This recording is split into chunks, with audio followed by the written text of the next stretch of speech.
reviews, everything. As always, like and subscribe, share the video if you like it. Load the comments. I see your live comments now while I film the video live. I get to go back and read them, but also comment after the video is posted because I can see those easier as well. If you have anything that you would like me to review, post in the comments. We'll see if it happens. If it happens, I'm going to go ahead and tag you that you are the one that got me to review the thing, whether it's a song or a food or a movie. So here's a movie called Avatar 3. Oh, spoiler alert. I'm going to ruin it for you if you haven't seen it. I know it's been out for a few days, but here we go. All right, the movie is 3 hours and 15 minutes and it's called Fire and Ash. All right, now I had hoped that this was the fulfillment, that this was the fulfillment of the trilogy of Avatar, because we are 10 hours deep into this franchise and I wanted something to happen other than a bunch of cliffhangers and plot twists, and we lose a couple main characters, but not too many. Bunch of bad guys died, not too many good guys, and then it's just Pocahontas in space with blue people. But here we go. The first movie was epic. I think the first Avatar really changed the way we do movies. Maybe you want to sit through a movie longer. Maybe you want to rewatch a movie. I mean, James Cameron really worked on it for so long that he waited until, I mean, he was working on the Avatar film when he was working on the Titanic film, which was so many years ago. Gosh, what was that? 20 years ago? Longer? When did Titanic come out? Put it in the comments below. So here's the deal. He waited to do Avatar until technology caught up with his vision. This was a big deal. So it was epic. Avatar. The second was good, but not great. The second movie was good, but not great.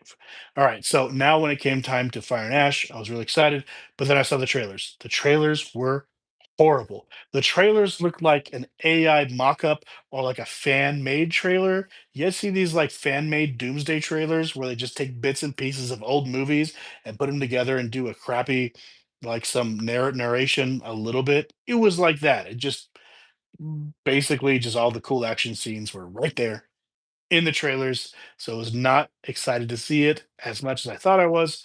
But when the movie got started, I was I was there. I was absolutely there for it. All right.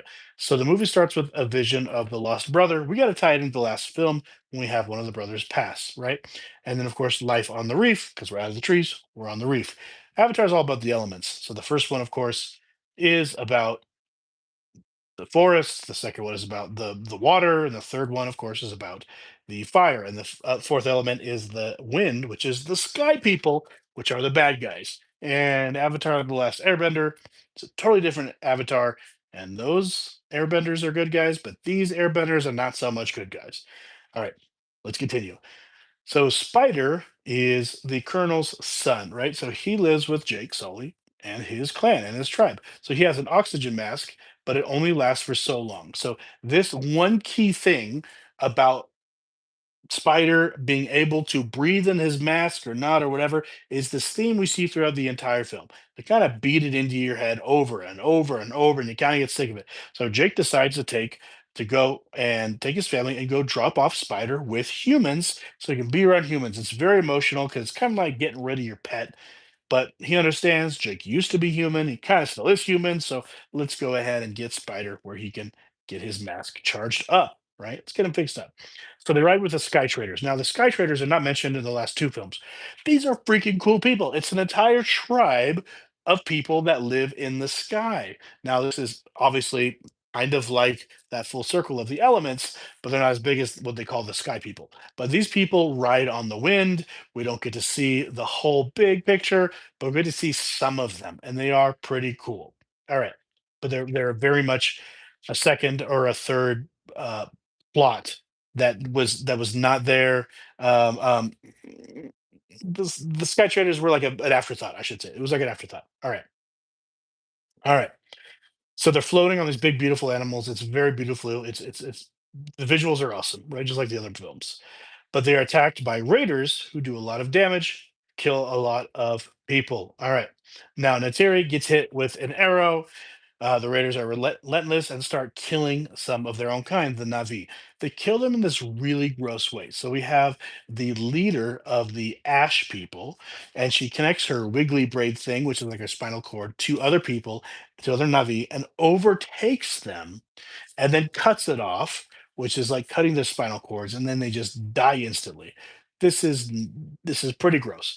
To see the Navi fight the Navi in this way was very, very interesting because the last two films we didn't see that, right? So Spider makes um, makes it feel a little more human. Now it's interesting, but when you get home, you kind of realize this entire movie is fake. I'm in a fake world with fake people, and it's all CGI, right? It's all completely CGI. Now, when you see Spider, it makes it feel a little bit more human. Not so much, but a little bit more human. So it's good to relate to Spider, even though they keep getting trying to get rid of him. All right. So the family is um, a little older than the other films, and the graphics are a little bit better, but not a whole lot. All right. So Jake is, of course, captured by the Marines. Neytiri takes a big fall. She's got the arrow in her. Everything sucks. You're kind of barely into the film. You feel like half my main characters are dying. What's going on? The colonel sides with Jake to find Spider and to save him because he's running out of oxygen. Now, this is a point where the colonel is really the bad guy at the end of the first film, very end, and then the whole second film. And it's very quick in the third film that the colonel's like, I guess I'll help you out. Now, to see the colonel kind of switch sides is awesome, but then he switches and switches and switches and switches. I hated that. It gave no integrity to the character. We needed a bad guy to just be the bad guy throughout the whole dang film, the whole dang franchise. And instead, he switches teams so many times throughout the movie, back and forth on the smallest little things. It was really annoying. It was really annoying. All right. So the whole thing is about, obviously Spider trying to get oxygen. So there's an underlining theme. The underlying theme of faith. Just believe it. Believe in AWA's going to save you. There was an underlying theme throughout the film. Could have been played a little bit better. All right, so Kiri feels something and puts Awa's seed in Spider's mouth. So Kiri does some weird stuff in this movie. She's like a prophet, like her mom's dead. She's kind of part Awa. She's this kind of female messianic Jesus figure throughout this film, which kind of worked, kind of just made her look nuts. So she says, I got this idea. So Spider is dying. He can't breathe. The mask is totally run out. They're carrying him, and she's like, I got this weird idea. So she takes the seed of Awa and shoves it in his mouth.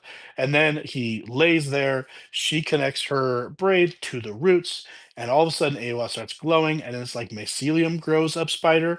It's very, very, very interesting because it's very beautiful. At the same time, you're like, what's going on? If this is mycelium doing something to help him breathe, or maybe just the seed helped him breathe, or the seed is like a little beacon, or like why is she involved? It's just it's very messy and it wasn't explained, if that makes sense. So these glowing roots go into his mouth. She performs this weird ritual and Spider breathes the planet's air. Big deal in the franchise because a human can breathe the air, right? The Raiders quickly find and trap the kids. They, a little too quickly. There's a lot of trapping, running away, trapping, getting away, trapping, run away, trapping. The entire movie is getting caught and getting free with all the main characters constantly. That's the whole movie. So Jake and the Marines, they connect. Oh, the leader of the Ash People connects her braid to the Colonel to subdue him, and she feels like, oh, he's got a lot of power, he's got a lot of free will, and that kind of gives this weird like energy, love energy between them. So that was very weird. So of course the military wants to know how Spider can breathe the air because if they can reverse engineer it, they can colonize the planet, and that's really why they're there. At least in the first film, I thought it was just to colonize, but then I thought it was to get this special rock that was under a tree, and then in the second film, no, no, no, they're just there to drain the brain juice from these giant whales. And the third one, they just kind of want to live there. So the purpose of the Sky People coming to this planet and why they're there, what they're doing there, what material they're collecting changes several times throughout the entire franchise. Another really annoying thing, you don't really know what's going on. All right. So then Carrie wants to know more about her birth. So Jake's wife, Terry, basically says, okay, your mom became pregnant, but you don't have a dad. So she's kind of a clone, but Awa's kind of her mom. That's also another thing not explained very well, but just go with it. So Nateri, of course, no longer trusts her husband. She got shot in the shoulder by an arrow, and all of a sudden she doesn't trust Jake. So the family all gathers and returns to the Reef tribe. You kind of have a mid-film kind of regathering, recuperating, finding out what the heck is going on. The word tzahik is used, and tzaddik is Hebrew for righteous, and a tzahik in this film is a mystic person. How cool is that? All right. Now, Navi is Hebrew for seer, and when these people see each other, they say, "I see you." And of course, Noach, the son of Jake, Noach is Hebrew for rest. That's where we get the word Noah. So all these Hebrew words, and Awa is kind of like the sacred name of God, but in the German version, but flip flopped. There's a lot of underlying Jewish, Hebrew, biblical themes here, but they kind of screw it up. But it's okay. I like it. I like that they're using Hebrew words. It's awesome. All right. So they go to the reef. The reef holds a council, and the whale creatures show up. And the outcast from the last movie shows up, who was outcast in the last film because he killed someone. There's an altercation where Jake blames Noach's disobedience and on because the other son, as the reason why the other son died, and Jake and Neytiri have a fight. That one whale is totally outcast. There's so much going on emotionally right here in the middle of the film. So Neytiri really unleashes about how she hates um, humans. She calls them pink skins, pink ass. It's really funny, but she has this deep resentment, and she blames pretty much every mistake that the kids have made on their human side, not the Navi side. She views Navi as perfect and humble and with Awa, and because they're part human, they have all of these mistakes. So it really shows a lot of resentment there. So Spider ends up growing a little bit of that braid thing. Grows it way too fast. It's not explained, but he grows it and he ends up connecting it to an animal for the first time, and he gets to kind of ride the waves. That part's pretty cool because he just wanted to be a Navi this whole time. Why his skin didn't turn blue, he grows the braid thing, he can breathe the air, but his skin doesn't turn blue. I thought it would have been awesome to see him turn a little bit blue, but maybe it was best that he didn't, so we can still relate to him and have one human that's not a total horrible person during this film. All right, back to the Colonel. The Colonel looks for his son Spider, and seemingly just to do studies on him. He doesn't really care about him.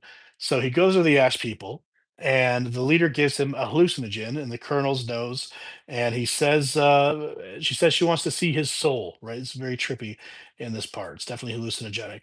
They form an alliance. He supplies their tribe weapons to take over the planet, to burn it down, and then they mate. Was that needed in the film? Maybe, maybe not, but they have this weird sexual tension, and then she drags him into the room, and for all we know, they mate because he comes out with like tribal painting on him.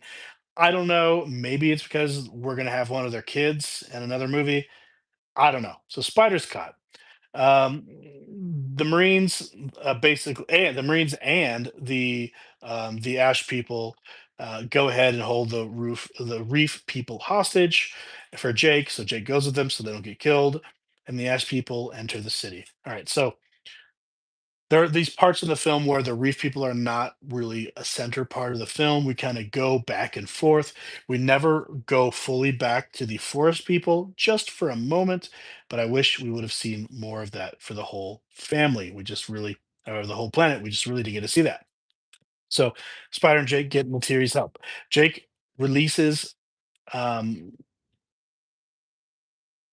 Jake wants to save the Navi, right? So he realizes to save the Navi, he has to kill Spider. So he takes Spider, this kid that's been living with them, into the forest, and he has to sacrifice him to save the people. So Spider says, "I know I have to join AWA," but then he turns to him and says, "But do you still love me?" with a knife to his throat. And Jake says, "With all my heart," and then can't kill him.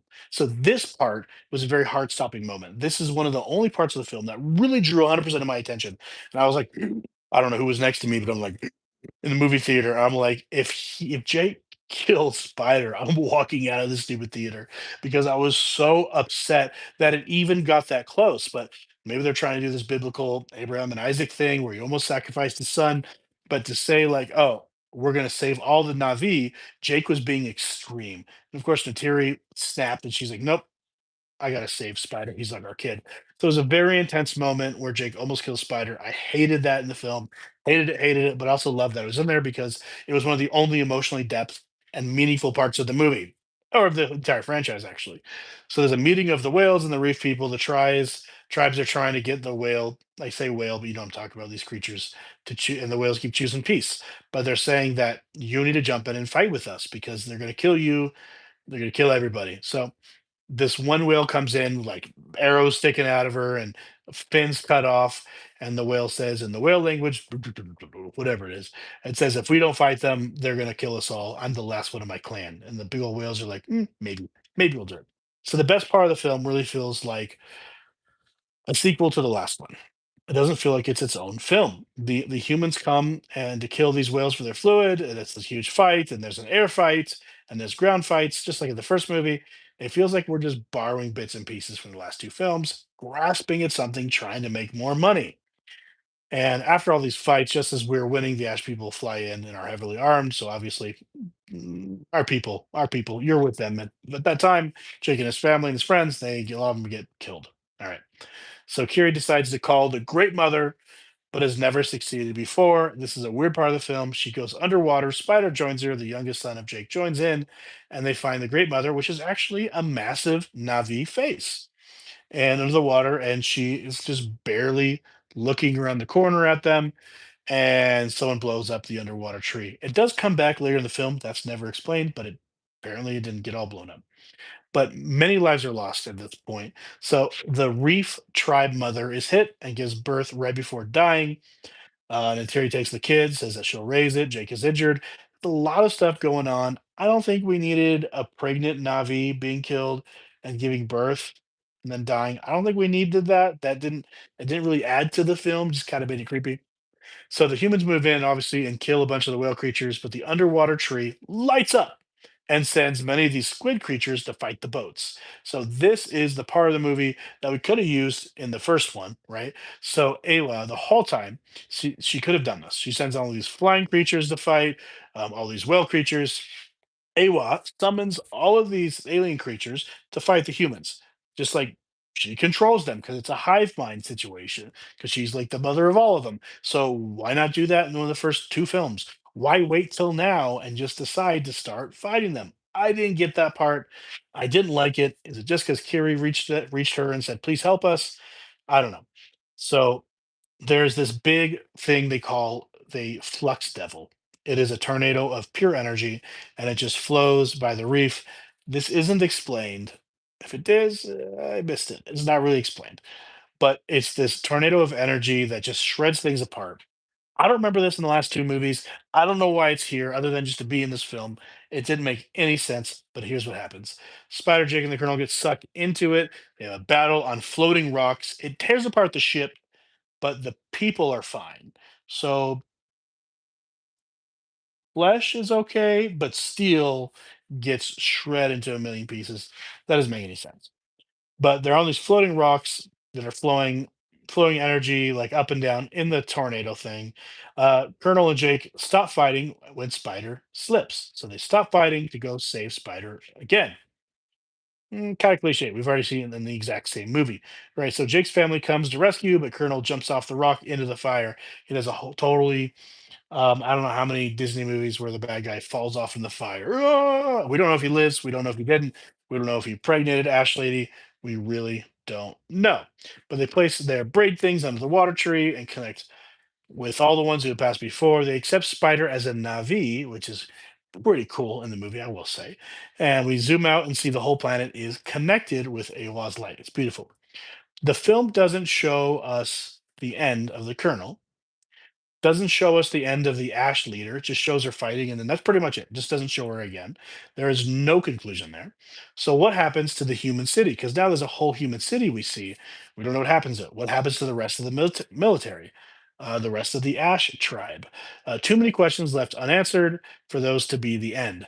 The movie really drew me in, and but it felt it could have been a 2-hour film, right? And just it had the right amount of action and character building and drama, but it really felt like it was missing a lot and had too much of things we didn't care about.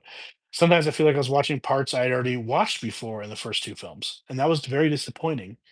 um, like I said, we're several hours, maybe 10 hours deep in the franchise, and though we have these reoccurring themes, which is important in a franchise, we don't have closure or much that's new. We have Pocahontas in space. Colonists are greedy. Natives are one with the nature. Colonists join the natives and lots of side flipping. That is the whole franchise, and it's getting old, right? To see the Ash People was it was great. It was tough, but it was actually good to see a Navi tribe, the Ash People. They were like atheists and didn't believe in Awa, and they were really destructive. They were just bent on destruction and burning everything down. So that was kind of a cool aspect to see, like essentially atheist Navi tribe. But other than that, I would give the movie like a 6 out of 10. I was bored. I wanted to get out of the movie. Even just doing a review and explanation that has taken me now over 20 minutes should not have happened. I should have had a lot of good things to say about the movie. So, James Cameron, I'm sorry, but you let me down. Avatar 3, you let me down. Let me know what you guys think.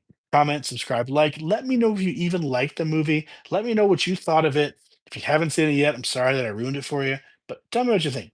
Other than that, appreciate you guys, and I'll see you the next movie.